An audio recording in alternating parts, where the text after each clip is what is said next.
Hello dear friends, ഇന്ന് ഒരു fish ബിരിയാണിയുടെ റെസിപ്പിയാണ്.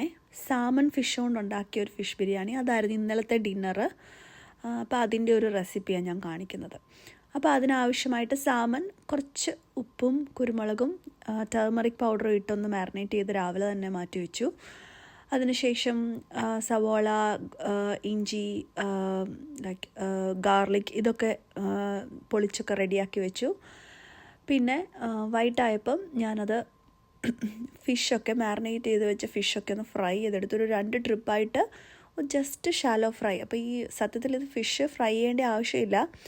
ഞാൻ ഫിഷ് ഫ്രൈ ചെയ്തത് ബിക്കോസ് സാമൺ പെട്ടെന്ന് പൊടിഞ്ഞു പോകുമെന്ന് പേടിച്ചിട്ട് അങ്ങനെ ഫ്രൈ ചെയ്തെടുത്താണ്. ഫ്രൈ ചെയ്തില്ലെങ്കിലും കുഴപ്പമില്ല, ഫ്രൈ ചെയ്യാതെയും ഉണ്ടാക്കാം. അപ്പോൾ കുറച്ചുകൂടെ ഹെൽത്തി ആയിരിക്കും. അപ്പോൾ ഇത് പൊടിഞ്ഞു പോകുമെന്ന് ഉള്ള ഒരു ഡൗട്ടുള്ളത് കൊണ്ട് മാത്രമാണ് ഞാൻ അത് ഫ്രൈ ചെയ്തത്. അപ്പം അത് ഫ്രൈ ചെയ്ത സെയിം ഓയിലിലോട്ട് തന്നെ ജിഞ്ചർ ഗാർലിക് ക്രഷ്ഡ് ഇട്ട് നന്നായിട്ട് വഴറ്റി ആവശ്യത്തിന് സവോളയും കൊച്ചുള്ളിയും മിക്സായിട്ട്, ഒരു സവോളയും കുറച്ച് കൊച്ചുള്ളിയും കൂടെ ഞാൻ എടുത്തത്, അതും ഉപ്പ് ചേർത്ത് നന്നായിട്ട് വഴറ്റി വെച്ചു.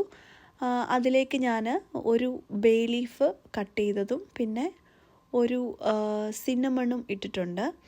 അപ്പോൾ ഇതെല്ലാം കൂടെ അടച്ചു വെച്ചൊന്ന് കുക്ക് ചെയ്യുക. അതിനുശേഷം മുളക് പൊടി ഇട്ട് കൊടുത്തു, ഒരല്പം കൊറിയാണ്ടർ പൗഡർ ചേർത്തു, പിന്നെ മഞ്ഞൾപ്പൊടി ഒരല്പം, പിന്നെ ഒരു അല്പം ഗരം മസാല, ഇത്രയുമാണ് ചേർത്തത്. ഇച്ചിരിയേ ചേർത്തുള്ളൂ, ഒരുപാട് മസാല ചേർത്തിട്ടില്ല. അതിനുശേഷം ടൊമാറ്റോ ആഡ് ചെയ്തു. അക്കൂട്ടത്തിൽ തന്നെ മിൻറ്റ് ലീവ്സും കൊറിയാണ്ടർ ലീവ്സും ആഡ് ചെയ്തു. എന്നിട്ടൊന്ന് അടച്ചു വെച്ച് അതൊന്ന് നന്നായിട്ട് വഴണ്ട് വരാൻ വെയിറ്റ് ചെയ്തു. പിന്നെ കുറച്ച് പെപ്പർ പൗഡർ കൂടെ ആഡ് ചെയ്യാം ആവശ്യത്തിന്. ഇവിടെ മോനോ എരി അത്ര ഇഷ്ടമില്ലാത്തതുകൊണ്ട് ഞാൻ അധികം എരി ആഡ് ചെയ്യത്തില്ല. പിന്നെ ഞാനൊരു അല്പം പെപ്പർ പൗഡറേ ആഡ് ചെയ്തിട്ടുള്ളൂ.